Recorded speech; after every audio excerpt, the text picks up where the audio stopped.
Kuya ko muna, no?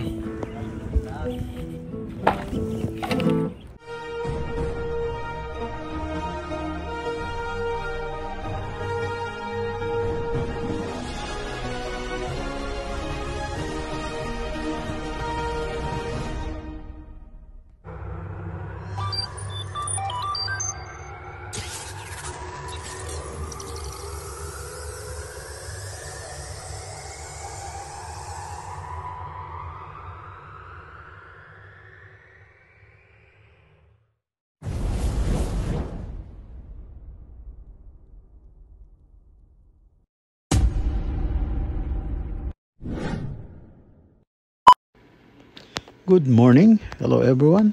Welcome back to my vlog. Mga ka-BSK, mapagpalang araw po sa ating lahat. Ayan, good morning po.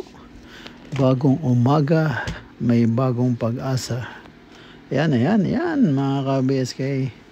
Ayan po, dito tayo, Joyet's Farm. At meron pa rin pong gumagawa. Siguro, lang tayo, update lang ng konti.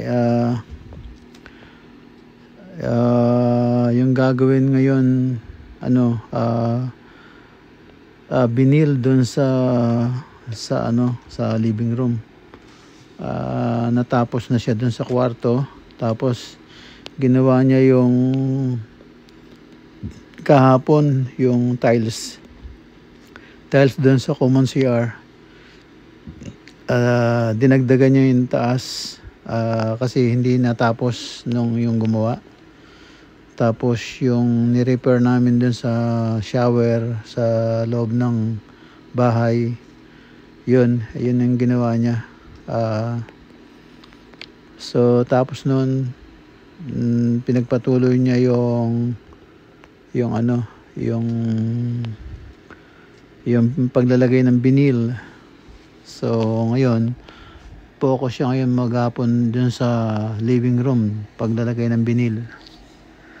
Tapos ngayon update ko rin sa inyo yung swimming pool na grind na lahat, wala nang makinis na. So dilinisin nilang, wawalisan pagkatapos ng mga grind lahat. Tapos bukas pipinturahan na. So yan, makita natin bukas kung anong forma ganda ng swimming pool natin na DIY lang po. Yun, sariling style.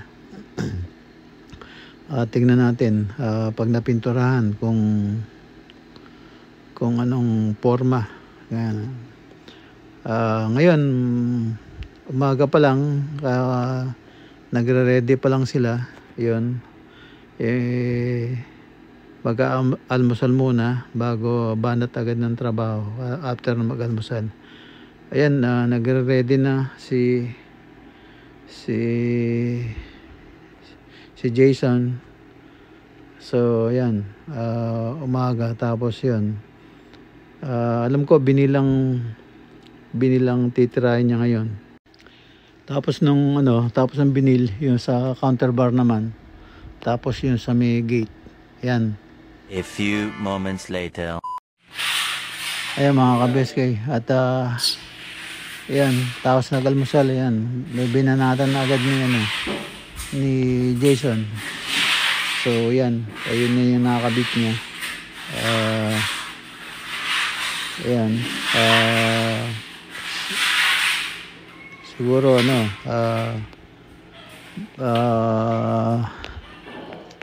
after lunch siguro tapos na yan. Yung mga bandang 2:00 siguro.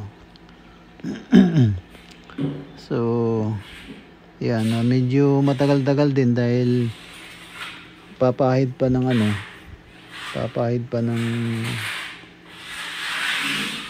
rugby. Yan. At sa siyempre kailangan walang alikabok, kailangan malinis. So medyo nalinis na yan. Kaya lang nung nagpintura maraming umanong pintura, kaya pero malinis na. Nalampaso na yan. So ngayon na-applyan niya ng rugby, tapos mayang konti medyo tuyo na. So maglalagay na siya rito sa unang in-applyan niya ng vinyl. Ayan, tapos pag natapos niya na yung vinyl hanggang doon sa may sa may kitchen, yun, yung counterbar naman yun sa ilalim, lalagyan niya ng PVC. So yan. So tapos maya-mayang konti update natin yung swimming pool na nila na grind yung mga sa buhos ba, yung mga sumobra-sobra. So yun, pininis nila yun bago pipinturahan. So yan, tara, punta tayo dito sa may swimming pool, tingnan natin ang update. Yan, eto na yung hagdanan. Yan, yung hagdanan ng swimming pool. Tapos ito, ayan, tatambakan niya ng konti. At tapos lagyan ng flooring. Yan, lalagyan ng tubig yan para makapaghugas bago yung may mga buhangin yung paa, saka putik o dumi, ika nga, maghugas doon. Yan, oops, dito tayo sa taas. So yan, nililinis na nila, na-grind na nila, yan, makinis na. So yan, tinatanggal na lang lahat ng alikabok. Yan, linis yan, linis. Tapos yan.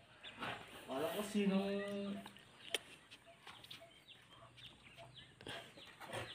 nagkulat ako sa'yo, gagi.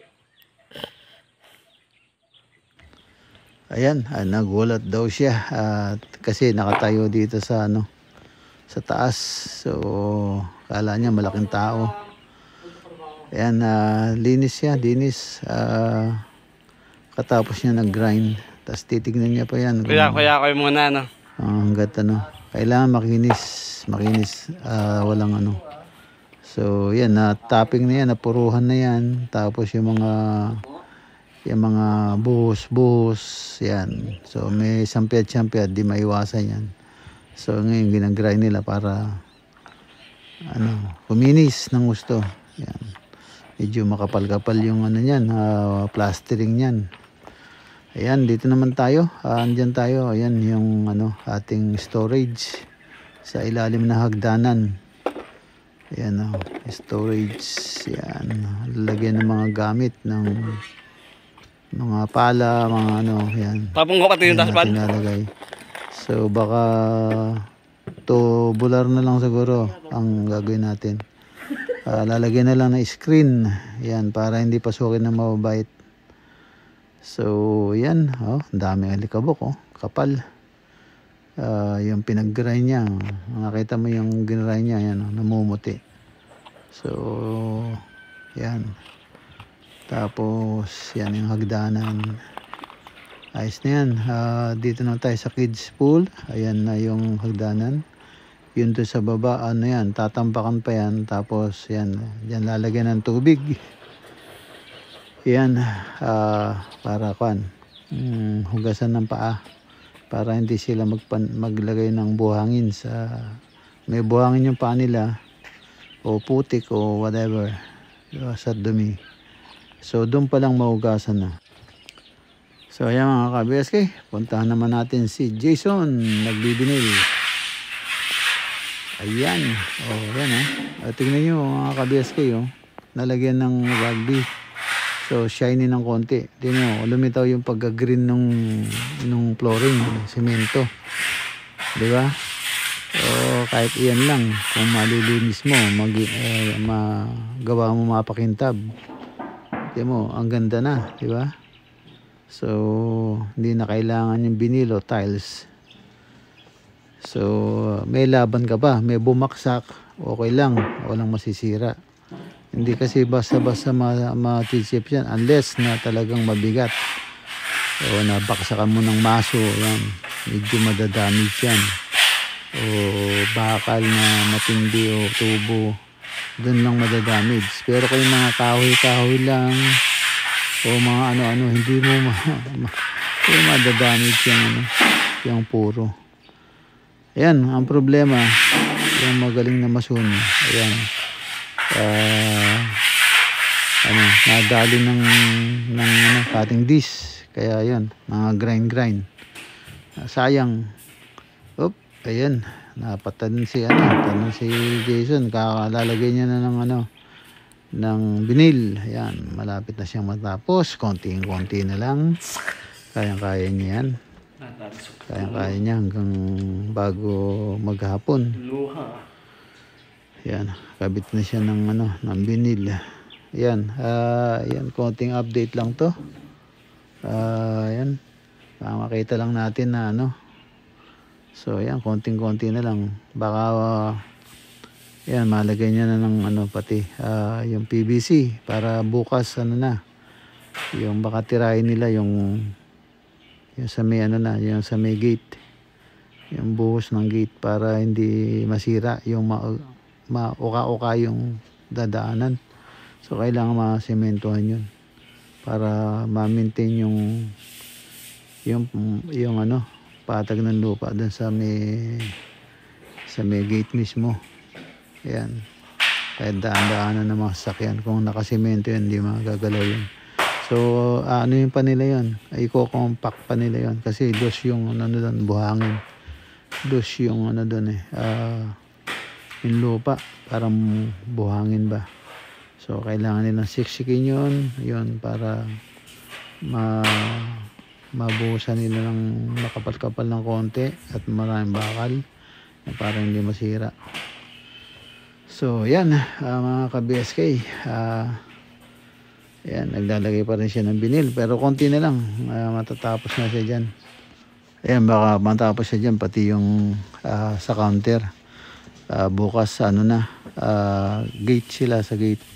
Yan. End na po tayo dito. Maraming salamat po. Thank you for watching. Ingat po dyan ng God bless. Bye-bye, bye-bye. Bye-bye, bye-bye.